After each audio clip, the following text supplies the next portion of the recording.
You're watching The Experience, Comic Culture and Sales, streaming live daily to Facebook, YouTube, Twitch, and Twitter. Hey, everyone. It is election day here in the U.S., and you'll see why I'm pointing out it's the U.S. in a minute. But if you have not pre-registered or sent in your mail-in ballots, or you haven't been, go do it. I don't care if it's raining. If you haven't registered, some of the places you can still register, because the only way to make your voice heard is to vote. And if you're not, then what the hell are you doing? Stick around for the Dan Wickline Show.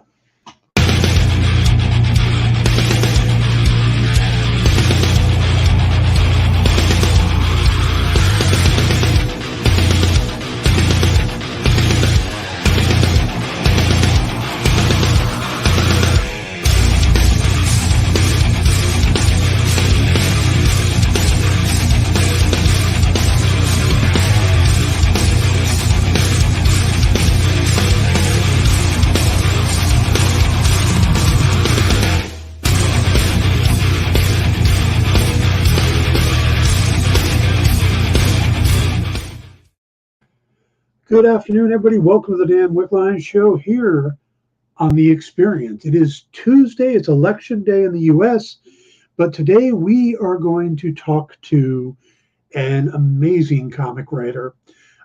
He has done stuff for DC, like DC versus Vampires, Dark Crisis, Deadly Green. He's worked on Batman Urban Legends over at Marvel. He's done some stuff with Death of Doctor Strange, The Darkhold, Immortal Hulk, and Lords of Empire. With Simon & Schuster, he's got Giga and Friendo. He's even worked on Doctor Who in a series that had both the ninth, or all four, the 9th, the 10th, the 11th, and the 12th Doctors. That's like the perfect setup right there. If you could only work the 8th and the 4th in there. But he's joining us now from England to talk about his new image comic, All Against All. Please welcome Alex Packnadel. Thanks ever so much for having me, Dan. Thank you. I just had a chance to read the comic. They sent Kyle got it to me a few minutes before or a little bit before the show. This is a pretty interesting concept you got going here.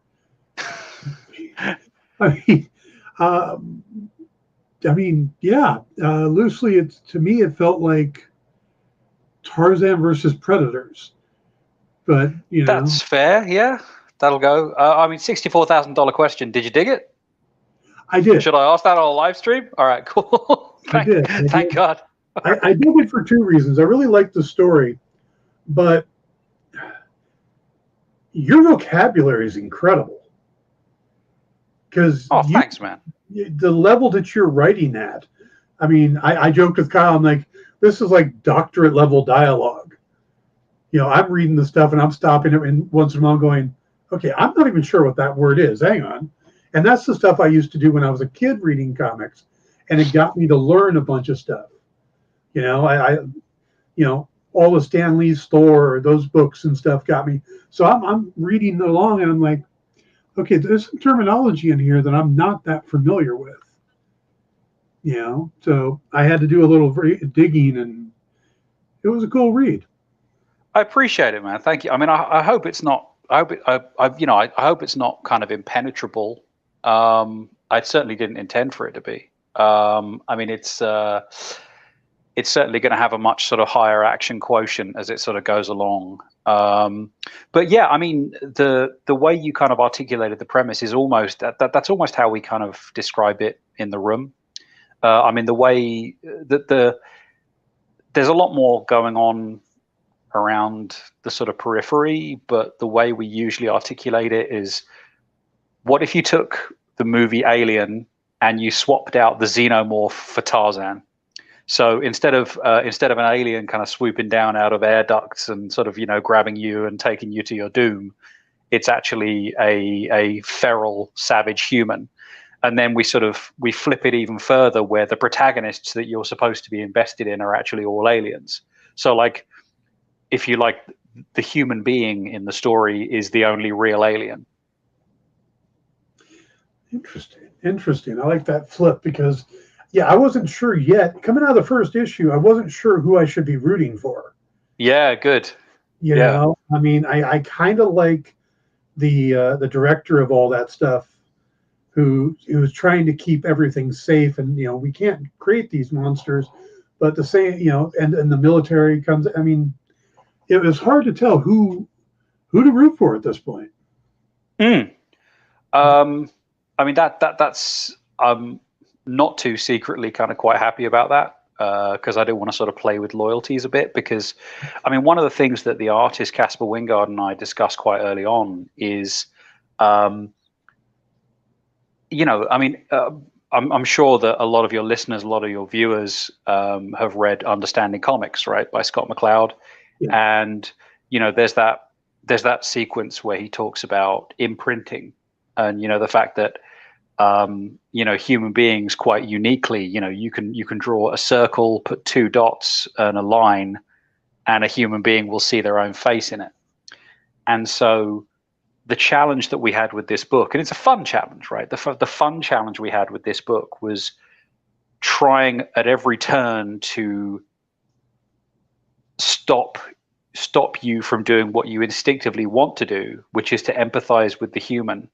Mm-hmm. And instead trying to get you to empathize with the aliens. And there were a lot of kind of artistic challenges around that, right? Because when we started, I remember the initial designs that Caspar did for the aliens, I was very insistent that no, they have to be alien, right? Because as much as again, the technical expertise and everything. If you look at something like Avatar, the Na'vi are basically big people with sort of like big manga eyes and stuff. Yeah. And I remember Caspar and I were discussing it. I said, no, I want these to be kind of plausibly alien.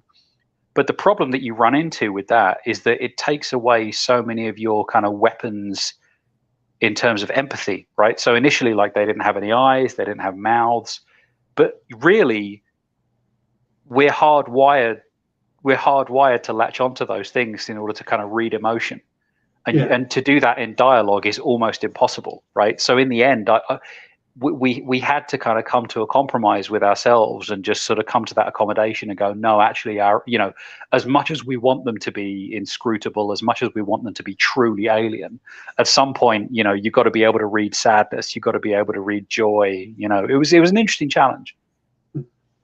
But we're also talking about aliens who don't, on their own, have a corporeal body. And,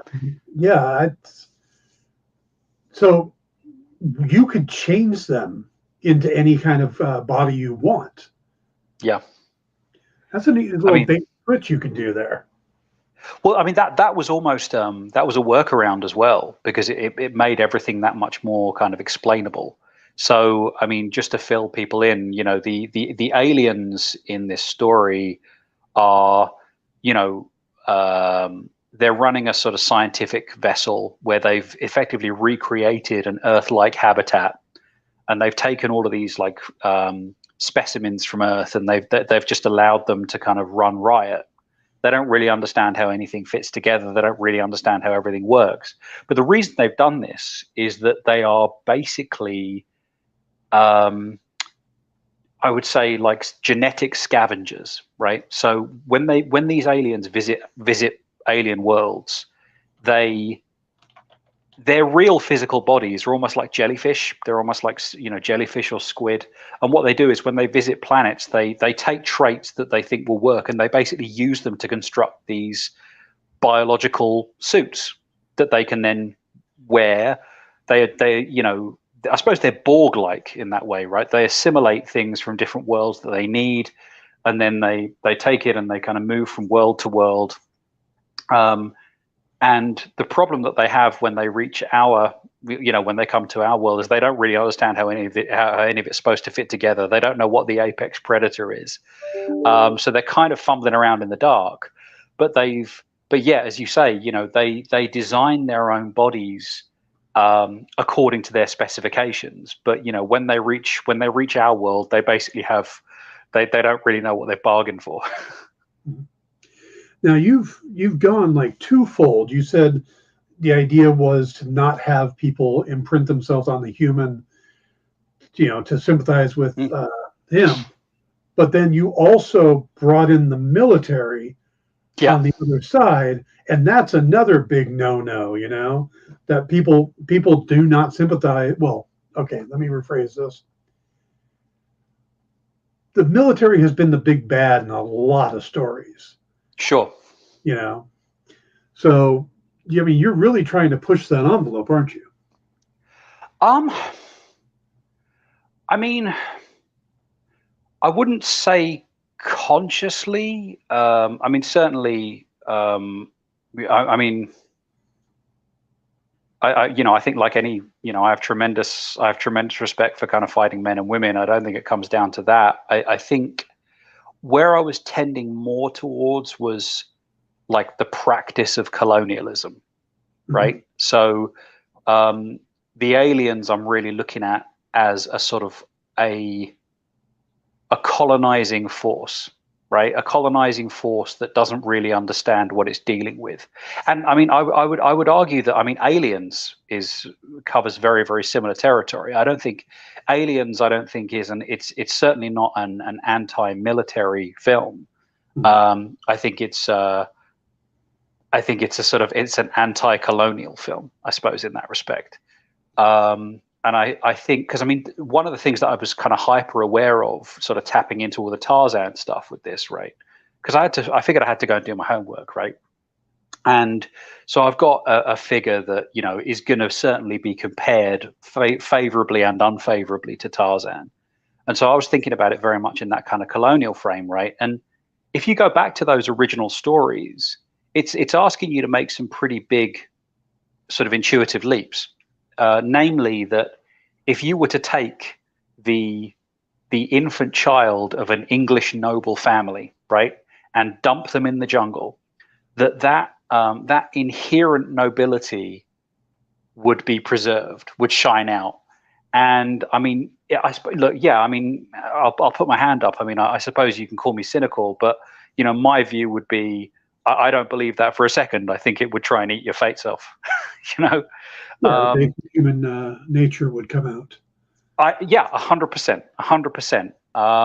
So, I mean, really, yeah. I mean, I certainly, I wouldn't want anyone to think that I'm writing like an anti-military Jeremiad, because that's certainly not what I'm trying to do consciously.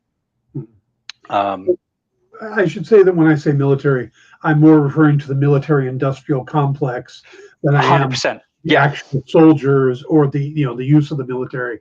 So it's more the weapons makers and stuff. They felt like weapons makers almost. Yeah, absolutely, 100%. Yeah, I'm with you on that. Yeah, very much so, because the whole point, the reason why they're trying to exploit this Earth-like habitat is, unsurprisingly, like they're trying to weaponize it. Because they're finding creatures in there that have sort of levels of aggression that they've never encountered before, and they're trying to find ways to harness it. So yeah, absolutely. So no, I mean, I absolutely agree with your contention. I think it's very fair to say that there's quite a strong sort of anti-military industrial complex bias sort of running through it. For the people who just joined us, Mark, Ed, and Cool, we are talking to writer Alex Paknadal about his upcoming Image comic series, All versus All Against All, excuse me, which comes out on December 9th? 7th, I think. 7th, okay. Oh, Pearl Harbor Day. Sorry, yeah. No. Yeah. Now, how did this whole process come along? Were you already talking to Casper about doing a project? Did you have the idea? You reached out to him? What was the process like for putting this together? It was pretty smooth. It kind of all came together, but it kind of came together quite miraculously, I think. I mean, I wasn't talking to Casper about doing a book because, I mean, just to put my cards on the table, He's quite a big, his stature in the industry is such, rightly, that he has the very best people wanting to work with him. He has very big companies wanting to work with him. But we are very good friends. We came up together, myself, Dan Waters, Ram V, Casper, Brian O'Sullivan. We all kind of came up at the same time. And we're very good friends. So I was really, how it came about was, I had this idea in it, and I just got this kind of vignette. I just had this kind of kooky idea that, wouldn't it be great if you had like the original kind of germ of the idea was just like a bunch of aliens running around a spaceship and a human being kind of, jumping out on them and being the monster in the shadows. That was really where this all kind of came from. And I was talking to him, and I was basically asking him if he had his eye on anyone on kind of Instagram or Behance or DeviantArt, just basically, look, I trust you. You're a good friend. You've got a very good eye. You've got a very good eye for artists. Are there any kind of up and comers that you can kind of point me towards? And I related the idea to him just so he had a view of kind of what to look for. And he just started sending me these concept sketches and just going, what do you mean, something like this? And I was like, yeah. And he's like, man. And after a couple of weeks where he sent me kind of sheaves of kind of concept material, and I think we kind of both had an inkling of the direction it was kind of headed in. He just turned around and he just went, look, he said, if you can make the financial side of it work, because like I got bills to pay. If you can make the financials work, I'll do it. Like, I want to do it. I want to do it. So let's do it. So then, I was speaking to Chris Ryle, late of IDW, who just set up his own imprint over an image, Syzygy. And he agreed to basically finance the whole thing. So from that point on, I knew that, I could work with Casper, and he could be working for the kind of rate that he, expects and deserves. And, we could make the thing, however we wanted. And from that point on, it was a pretty smooth process. So it's Casper on art, and Chris Ryle is the editor. You said you described it as aliens running around and being attacked by a human monster, and I just suddenly thought, that would be like doing Die Hard from Hans Gruber's point of view. I guess it would. I guess it would. Yeah, absolutely. Yeah. It's funny. Like when I think it's a really, if nothing else, it's a really kind of fun intellectual exercise, just to kind of take an established trope and just go, well, hang on, what happens if you reverse it? And then a whole other story can shake out. It's a really fun thing to do. Like, I'd recommend it. Now, what's the? I know it's number one. How many issues is it? What's the plan for it? It's a 5-issue miniseries. It is a complete story. So you got no commitment beyond that. We've got a beginning and a middle and an end. If it does end up being wildly successful, there are other stories we can tell within that kind of universe, but it's not something that we're, I would say we're not leaving anything in the tank with that kind of expectation. So, anyone who picks it up, you're going to get a complete, nourishing and satisfying story.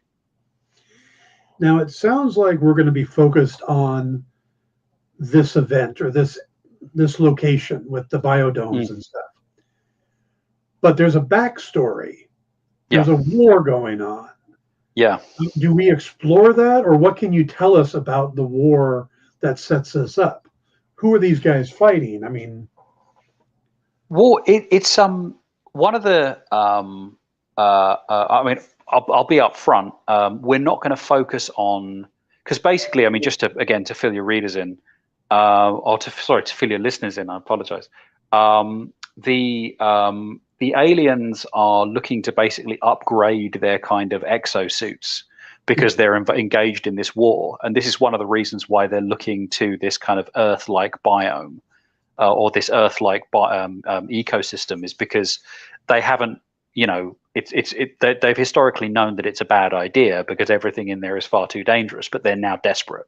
And because they're fighting this war, they're resorting to desperate measures. So they're looking to kind of our world to sort of give them that sort of evolutionary kind of advantage.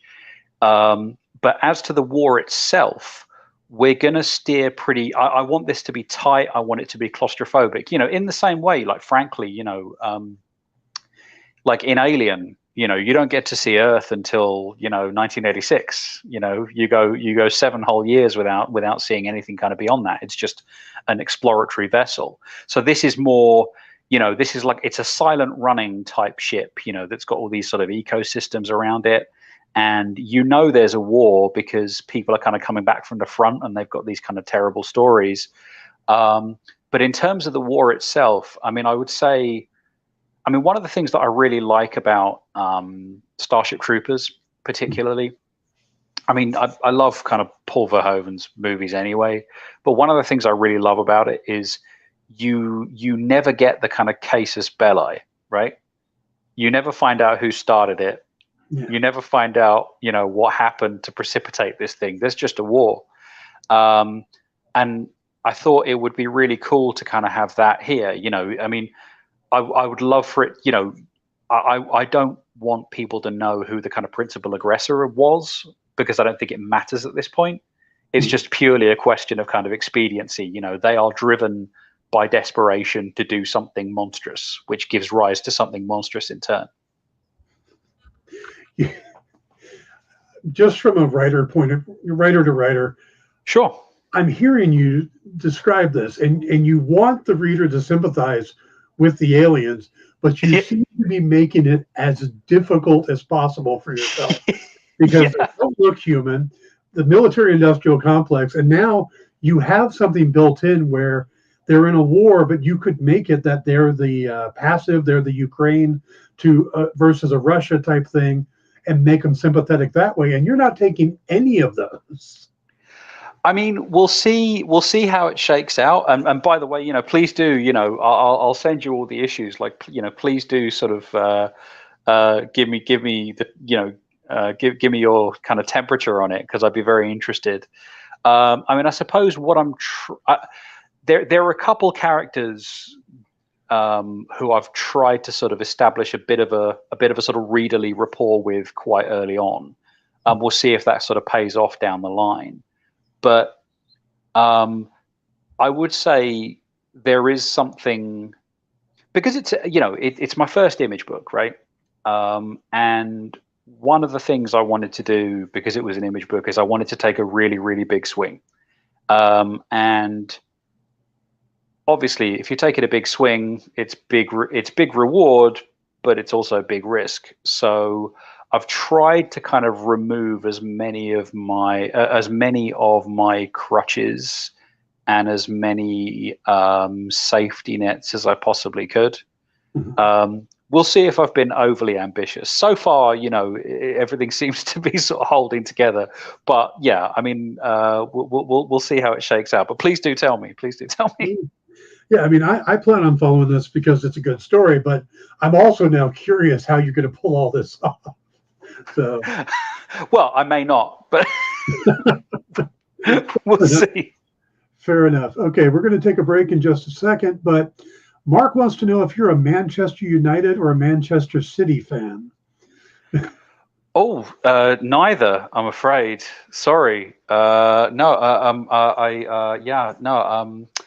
live pretty close to Manchester, but I'm from the south. I'm London way, so purely by sort of local fealty, I suppose I'm a West Ham fan. I'm from the East End of London, so. All right, let's take a quick break and we'll come back with Alex Packnett. Who would win, Batman or Superman? It's the age-old debate, except it's so much more complicated than that. Nerd Killer Warfare every week on The Experience is your chance to debate other nerds in the questions we've all been asking for years, except we take those debates and turn them up to 11. Go to bit.ly/EXP casting or scan the QR code to be part of the show.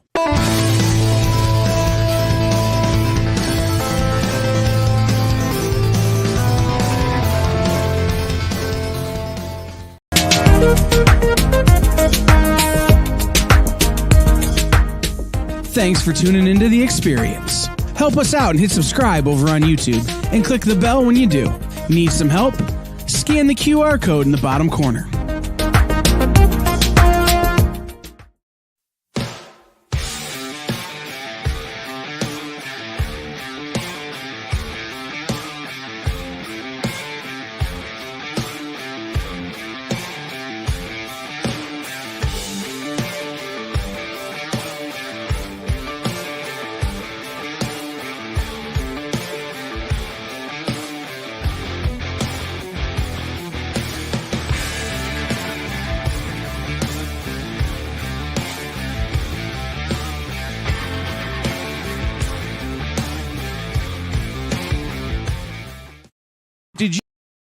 Did you know that every Experience show, including some exclusive content, streams on Twitch?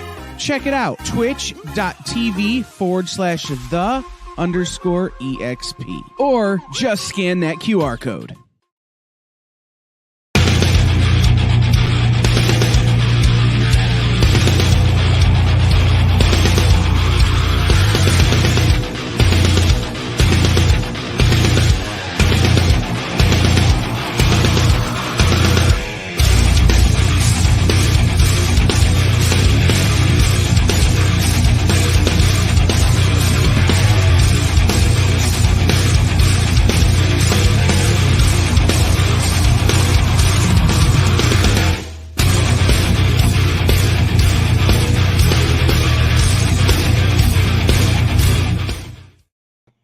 Hey everybody, welcome back to the Dan Wickline Show here on The Experience. We're talking to, Jen says hi. Hi, Jen. To writer Alex Paknadal, who has a new book coming out from Image on December 7th called All Against All with artist Casper Wingard. Yeah, I think the J site is just Wingard, yeah. Wingard, okay. Like Peter Wingard, remember? Yeah. Wingardium Leviosa. or Jason Wingard from Uncanny X-Men. Right. Okay. Yeah, the J always threw me off on that. It's Dutch, I think. Yeah. We really should put pronunciation guides in comics because back with like Bill Sienkiewicz, for years it was like everybody was calling him Sienkiewicz. Yeah. It's like and then they put that pronunciation guide in the back. But yeah, it was weird kind of before the internet stuff. Like, you only had letters pages to go by. So, yeah. I remember sort of mispronouncing people's names for 50, I would profess to be kind of huge fans of theirs and just butcher their names and not find out until I met them at a show. Oh, yeah, and there were some tough names in the industry, So I think of like David Mazzucchelli or Mazzucchelli, I believe it's actually, he pronounces it with a hard K. Oh, like Mazzucchelli, isn't it? Something like, Mazzucchelli, I think. Is that right? Yeah. Again, like probably my favorite artist, but still going to butcher his name. I grew up loving Daredevil, and his run on it with Frank Miller was just amazing. But butchered. So, the All Against All, the final order cutoff is this week. So US November 14, so Monday, okay. The Monday coming. So all you guys in the chat and who are watching, call your local comic shops, order this book, or if they haven't, tell them to at least get some copies in, because this is going to be something big. I think it's a really good story. The first issue will grab you, so you want to check it out. Let's shift gears a little bit, and again, being from the creative side. Wait, Ed says I still don't know how to say John. It's pretty sure it's John Buscema. Oh, that's news to me. All right. Yeah, it's Buscema. Also, oddly enough, that was in that pronunciation guide where I learned Sienkiewicz. They put a bunch of Marvel people, and it was Buscema. Man, I've known who the guy is since I was 2 years old because of my dad, and yeah, I've always pronounced it Buscema. Wow. Okay, Buscema. There you go. In it goes. Thank you. So I want to shift gears. Being a creator myself, I'm always fascinated by what drove you to get into comics and to writing, and what's the backstory? How did you go and follow this path? I mean, to be honest, I'm second generation. My dad collected American comics from sort of the late '60s right through to the early '80s. So, I mean, really, like I killed his comic collecting because I was born. He couldn't afford them anymore. Yeah, so he was a kind of prolific collector. And I remember sort of, hearing all of his kind of stories about, very few copies of Giant Size X-Men 1 made it into the UK because, numbers were limited anyway. But he managed to kind of get a copy, and I think he paid like £15 for it. But this is sort of 1975. So this was sort of, paper round money for about, 15 weeks or something. And so, he just had like stacks and stacks and stacks of them growing up. And do you remember there were the Marvel pocketbooks that collected like the early kind of Lee Kirby, Fantastic Four, Hulk? I mean, yeah, I had a few. Yeah, they were great, just pocketbook size, like airport paperback sized, and it was just the first 6 issues of all of the kind of the big runs. And my dad taught me to read with those. So I would sit on his knee, and then, when it started, then it'd be the sort of big Marvel Treasury editions. I would sit and he would teach me because they were nice and big and everything. And so like they've just always been part of the tapestry of my life, I guess. And I started collecting for myself, because I mean when I was growing up, my dad, because he wanted to, I was a filthy child, right? So he never used to let me touch like the American stuff. I would only ever be allowed to read the black and white UK reprints. And then I remember like I got super sick when I was about 11. I was hospitalized, and my dad, to kind of keep me entertained, because I had quite a lengthy hospital stay, he bought me the Claremont Cockrum and Claremont Byrne X-Men run in its entirety, right up to like 181, I think, or something. And just I was reading that while I was recovering, and I'd read a bunch of stuff before, but that to me was like a step change. That was really okay. And bizarrely, I mean, and my dad had no idea, but like when I got out of hospital was about a month before X-Men 1 dropped. Mm-hmm. And so I came out of hospital absolutely in love with these characters. And then when I came out of hospital, there was a new take on the characters that was for me, that was for my generation. And I basically, without skipping a beat, I just went to Forbidden Planet in the middle of London, lined up with everyone else, got, I think 3 of the 6 like Jim Lee interconnecting covers, and like that was it. Like I was hooked. Like I basically picked up where my dad left off. But yeah, they've always been there. And I think I always wanted to do it, and I took a very kind of circuitous path. Always wanted to write comics, but I was just, I mean, not to put too fine a point on it, I don't think I was too lazy, but I think I was too scared to try. But then, like I where I live now, I came up here to do a PhD about 15 years ago, and one of the people around, one of the guys who lives locally is Andy Diggle, and I met him in a pub, and we became friends, and we got talking, and we just ended up becoming part of the same kind of pub group. And I would tell him all of my dumb ideas, and eventually it kind of got to a point where he kind of tough loved me in the best way possible, right? And he just said, look, I'm not going to listen to any of your ideas anymore. I want you to write them down, and if you write them down, I will look at them and I will praise them critically, but if you don't, just don't talk to me about them anymore. So basically really kind of lighting a fire under me. Yeah. So I did, and I ran a couple ideas past him, and then at there's a show called a convention in the UK called Thought Bubble. Right. I think it was either 2014 or 2015. But he sat me down in front of Will Dennis, who was then group editor at Vertigo, and said, right, that idea that you told me, tell Will. So I told Will, and Will said, oh, yeah, cool. Pitch me. So I emailed him a week later, and it looked like things were kind of moving at Vertigo, which was incredible. And I was just, oh my God, I was really excited, putting all of my eggs in that basket naturally. And then he turned around and said, look, unfortunately, I couldn't get across the line. I'm really sorry. And I was heartbroken. I was crushed, yada, yada, etc. But anyway, a couple of days later, I mean, this is, I think, a testament to what a great guy Will Dennis was and is. I get a call from Boom Studios and Matt Gagnon, who said, Will said that he couldn't get this over the line at Vertigo, this pitch called Arcadia.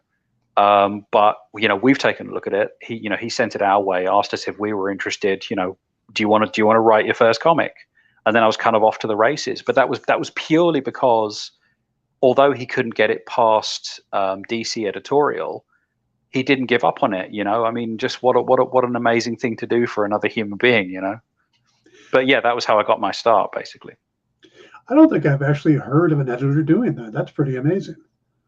Yeah, he's just, I mean, this is the same guy that, edits, Witches, and I mean, some of the biggest books, some of the biggest creator-owned books around, but he just, I think, just goes the extra mile for things he likes, which is exactly, I think, how, it's how it should be, but it's very rarely how it is, But yeah, I owe it all to, I'd say Will Dennis and Andy Diggle. I have a career because of those two guys.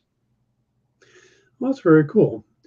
Yeah, I always love hearing the breaking in stories and stuff, because every writer has a different story, and they're usually just completely bizarre. The best analogy I've ever heard for it. I remember I think it was Simon Spurrier said to me once. He said, "Breaking into comics is like breaking out of prison." I went, "What?" He said, "Yeah. Every time someone does it, they brick up that route." Yes. Like that, you can never, you never break out of prison the same way twice, and you never break into comics the same way twice. I think my favorite breaking in story, and it's real short, is a writer named Brian. Sorry, mine was so long, by the way. No. I wasn't trying to say that, but a writer named Brian Holguin. Yeah, he was working for Rolling Stone. He had interviewed President Reagan at one point. And he just got tired of it, wanted something different. Top Cow was across the street. So he walked in the office, said, "Do you guys need any writers?" And they had a project they needed somebody for, and he got the job. I told him, don't ever tell anybody that story. You're going to get beaten. That's easy. It's fun. I mean, I think you got to look at early Image as well. I think, those early, like early, Wildstorm, early Extreme and stuff, where they were kind of taking in kids from the street. Yeah. And some of those kids from the street now are I apologize if I'm kind of getting this wrong, but I suspect that Dan Panosian might have been one of them. But just, we'll give you a shot. Yeah. And that's such an important thing. Yeah. Well, we'll give you a shot. Matt Hawkins, who runs Top Cow now and writes a bunch of stuff. Yeah. He was in line for a Rob Liefeld signing. Somebody in front of him showed him art pages, and Rob offered them a job. And Matt went, "Well, I don't draw, but, I do business and stuff. Do you need anybody?" And Rob hired him. And that's how Matt, now he's the top guy at Top Cow. I love that, and I have to say as well, that's and I mean this in total sincerity. To me, that's the best of America. You know what I mean? That kind of stuff doesn't really happen here. Yeah. But sure, take a swing, see what you can do. Yep. It's an interesting industry for that. And, it's easier to get in than it is to stay in, from what I've seen. 100%. And yeah, very few people tell you that as well. It's all right. So yeah, I guess I'm established now. Oh no, like well, it's you know how what is it? Is it ducks or swans that are always kind of under the water? They're always paddling furiously, but the surface is always kind of completely calm. Exactly. Yeah. Yeah. So, how did you end up doing the Doctor Who series? Now, the four Doctors. Yeah. That was a free comic book day thing, but it was Matt. I mean, hand to God, I was given a weekend to do that. It was brutal, but I think I like to think I pulled a rabbit out of a hat, and it's still, by the way, I have to say, it's still the longest line I've ever gotten for a signing. The line for that thing was absolutely insane. It was free comic book day, and it was the big sort of Titan offering, and we were doing it at Forbidden Planet. And the signing was just the line was just never ending, and I was really lucky as well, because it was the day that my parents they live quite a long way away, so they can't often make it to my signings. But I was really lucky in that was the signing that they made it to, and I think they have this they have this sort of charming little sort of narrative in their head that they were there for me rather than Doctor Who. But I'm not going to disabuse them of that. But yeah, so that really came about because again, I mean, so much of this industry is people throwing the ladder down for other people, right? And that was really Rob Williams and Simon Spurrier. They'd been given, I think, another year on the 11th Doctor, because Titan at that time were kind of running various kind of strands, Doctor by Doctor.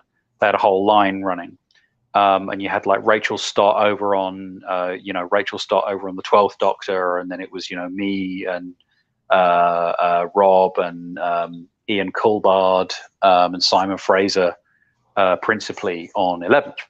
But yeah, that was just Rob and Simon kind of putting in a good word for me, and it was originally meant to be a kind of three-hander, I think, but Simon in the end just had too much on, so it ended up just being sort of me and Rob alternating, and that was a lot of fun. But one thing I was warned quite early on by Paul Cornell that. He said, look, this will, if you let it, he said, Who will eat all of your best ideas, because it's such a kind of it's such an idea hungry franchise. And he was right. Having to do that, a year of it was really quite labor intensive, because I kept having to, we've all got these sort of little red notebooks with all these little cool sort of science fiction conceits that we keep in our back pocket. Yeah. And okay, I'll do that. And I think I ended up burning through sort of 3 or 4 of them on that first year, just because I was kind of, I couldn't sort of generate that stuff spontaneously. So I had to sort of Frankenstein a load of stuff together from sort of old ideas. But, in the end, people seem to like them. And I remember it was the first time I went out to LA. There's a Gallifrey 1, the big sort of Doctor Who convention. They ended up sort of flying me out, myself and Rob, and they ended up sort of flying us out. So yeah, Doctor Who took me to Los Angeles. I've been to Gallifrey Gallifrey 1 a couple times. I live in LA. Fun, yeah. Lovely people. Yeah, and then hanging out at the bar afterwards, because that's where everybody goes. Yeah. I just randomly bumped into Ben Wheatley there, who's like a sort of, one of my favorite directors, and yeah, it's just great. Yeah. Now, for me, I love all the Doctor Who stuff. I've watched from back to, I started with Tom Baker. Wow. But one of my favorites is the 8th Doctor, Paul McGann. And I would love to write some Paul McGann comics or some 8th Doctor comics, but you got to write with 4 different Doctors in your series. Is your favorite among those 4? Yeah. It's 12 for me. bizarrely. I'm a big fan of Capaldi, and I think it's funny. Like I went to the Gallifrey I went to was it was just as Whittaker was starting, and I'd seen a couple episodes, and honestly, and by the way, I'm not soft pedaling anything. I think I have a sort of a reasonably kind of mature attitude towards sort of genre television, but I'd kind of come to the conclusion that like it wasn't for me anymore, right? But I say that utterly without rancor. Yeah. And I went to this coffee clatch with Paul Cornell, and I remember sort of saying to, because they were kind of asking me about it, and I said, look, I mean, I I think. And I maintain, like, I think she's a fantastic performer. I think she's a fantastic doctor. But I feel like, because my favorite Who episode ever is Heaven Sent, the one in the Watch. Mm-hmm. Just because I think it's like the whole thing plays out like a Samuel Beckett play. It's just this kind of vision of sort of hell and repetition, and the performance is just one of sort of, like he's just lost Clara and everything, and it's just this kind of barely suppressed kind of grief, and the fact that grief itself is repetition. And I think it was one of those ones where I hadn't been a father very long, but I was certainly starting to, once you're a parent, you sort of start feeling the hot breath of time on your neck and everything. And I think it was just I really responded to the idea of a very weary sort of I responded to a sort of doctor in sort of midlife crisis, I think, in a way that I haven't responded kind of before or since. I just found him absolutely compelling. Mm-hmm. But it's funny, like when it tipped over to Jodie, I remember sort of saying to these kind of Whovians, just saying, it's not for me anymore, but that's fine. I'm not upset about that, because it's kind of built into the character. And I think I sometimes wish, I hope this makes sense. Like I just remember sort of saying, like, I kind of wish fandom worked a bit more like that, right? If you have 10 years with a character, right, mm-hmm. That's such a good run. You have your time together, and then all of a sudden, I mean, of course you want to be as inclusive as possible, but like if it's not for you anymore, like that's fine. That's a beautiful thing. It's someone else's now. It belongs to your kids. You pass it along, and then it's theirs, and then they, in the same way that, like, I mean, I would have to say, I don't think my dad is particularly a fan of, X-Men from the sort of 90s onwards, but like I am, because it was mine, and now it's someone else's. I think that there's something beautiful about that, I think. Yeah, and I see comics trying to do that nowadays, and it not being as successful. Like, a son for Superman, but every time they do make a change, like Barry Allen going to Wally West or Hal Jordan going to Kyle Rayner, they end up switching back after a while. It's like, to go popular, they have to go back to the original incarnations. It's interesting, isn't it? Because I mean, like what Wally West is my Flash, and always will be my Flash. Mm-hmm. So it's. I mean, obviously, I can understand the kind of imperative, but it is interesting. I mean, I remember sort of for a lot of people, for an awful lot of people, like Jon Stewart is Green Lantern, Mm-hmm. Yeah. And I mean, navigating that, I mean, particularly on a kind of editorial level, yeah, I mean, that's challenging. Yeah.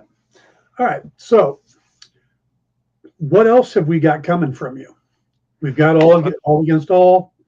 This is the time to tell us what else you got going on. Thank you. Yeah. Okay. So I'm wrapping up DC versus Vampires All Against All with my good friend Matt Rosenberg. We've had a blast on that book. That's it's it's a romp, I would say. It's it's out of continuity, so I get to kill Jimmy Olsen in kind of increasingly inventive ways, but like he wears a bow tie, so I figure he brought it on himself. Yeah, so there's that. Got some other stuff kind of coming down the pike for DC, which I'm very excited about. There's I've got as part of the upcoming Lazarus Planet event, I've got a Raven story, which I'm very excited about. I'm going to trying to do something quite interesting with that. So we'll see how that shakes out. On the Marvel side of things, just announced at New York Comic Con, I'm going to be there's a Red Goblin ongoing, which starts in February 2023. And that is, I mean, I can't give too much away, but that is going to be Normie Osborn, the grandson of Norman Osborn. So that's really kind of a book. I mean, I know, like, it's quite a kind of we have this expression in the UK, Marmite, for something that kind of excites strong emotions on sort of either side of the spectrum. We say that something's Marmite, and I think like Red Goblin's kind of a Marmite character. Like it elicits kind of sort of quite strong emotions from people sort of in both directions. Mm-hmm. And so I mean, one of the things that I sort of, my brief going in is I mean, it's going to be lots and lots of action, lots and lots of kind of head stomping, everything you want in the mighty Marvel manner. But I'm also like, I'm trying. I want to make you cry. I want to do a Red Goblin story that makes people cry. So I'm sort of trying to hit another couple of buttons here and there. So I've got that coming up, yeah. I mean, unfortunately that's really kind of all I can talk about at this point. But suffice it to say, yeah, there are some very interesting developments, both sort of within and without the kind of big two. It's I think 2023 is going to be. I think 2023. Well, I hope 2023 is going to be a good year. I hope so too. Thank you very much. Yeah. Yeah. Let's bring it back around to all against all. Sure.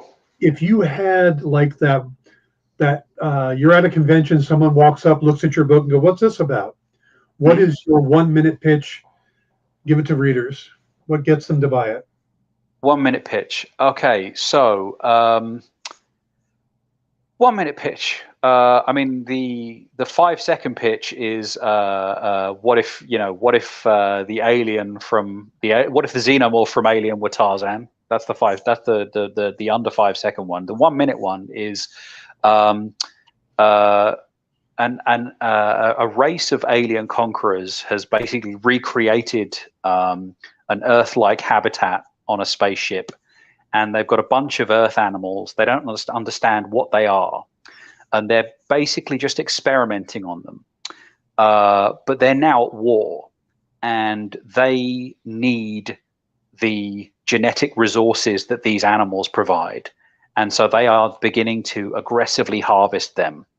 And what they haven't reckoned on is the fact that there is an intelligent animal in there that thinks the way they do, a human being called Helpless.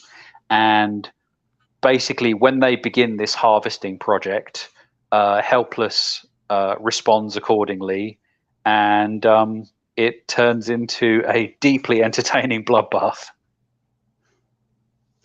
I like it. And thank you, Jen. Yeah. All right. Well, I appreciate you coming on, and please, with other projects. Thank you for having me, man. Oh, man. But you're welcome back anytime. You got any other projects you want to come on and talk about, just reach out. I'd love to. Sorry, Jeff, thank you for saying so. Appreciate it. Yeah, thank you, Jeff. And thank you all for tuning in. Going to go ahead and wrap it up there because I think we started a minute late, so we're a little off on time. That's on me. I do apologize, Dan. Oh, no worries. No worries. Tonight we've got Minute to Skim It with Miss Jen and her crew going through books, and then Kyle And Jay and I will be back for In Stores this week as we talk about, again, comics that'll be in the shops tomorrow. So stick around for that. Thank you for tuning in, and have a good night, everybody. Remember to vote. Join the party. Head over to our Linktree to find all the links for everywhere the experience is all the time.